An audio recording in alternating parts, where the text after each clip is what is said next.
tonight. After going into overtime negotiating Minnesota's next two-year budget, lawmakers have reached a $52 billion deal on the state's next spending plan. Yeah, and in doing so, they avoided a partial government shutdown by mere hours. KIMT News 3's Anthony Monzon joins us live with how leaders across the negotiating table are feeling about that agreement. Anthony. Well, Katie and George, Minnesota is the only state legislature that is divided, with Republicans controlling the Senate and the DFL controlling the state House, which was a key source of tension in getting this $52 billion budget deal across the line. And while both parties have plenty of disagreements, one thing that they can both agree on tonight is that each of them had to let go some top priorities to get this deal across the finish line. And some highlights of that deal include an agreement that includes $1 billion in tax relief, $150 million in grants to small businesses and economic recovery, as well as $1.2 billion for Minnesota schools over the next 4 years. It also sets aside $250 million in bonuses for frontline workers.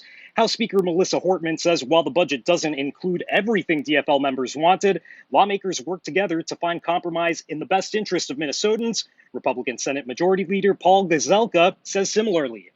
We tried to navigate through extremely difficult situations. She is representing and is a liberal, and I'm conservative. And for those two sides to come together and just barely touch, close the deal, and get done is way harder than you can imagine.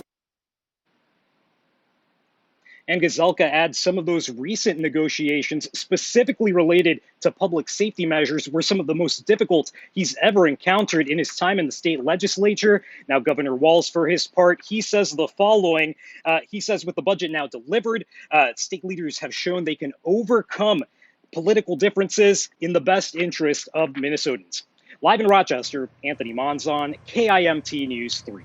Looks like we could learn something in Washington from St. Paul. Thank you, Anthony. As part of this biennial budget, Minnesota will invest $1.2 billion into schools statewide. RPS will see a more than 2.4% jump in the amount of money it receives from the state next school year. While the district's top financial officer calls this great news, he tells KIMT News 3 it will not keep RPS in the black in subsequent years. 1 year of better than expected doesn't mean that the next year after this coming year will be as great of shape. When funding only goes up 2%, but costs generally rise 3%, we are starting from a 1% deficit in most years. And Carlson says the extra funds will play an important role in addressing any issues that may arise coming out of this pandemic.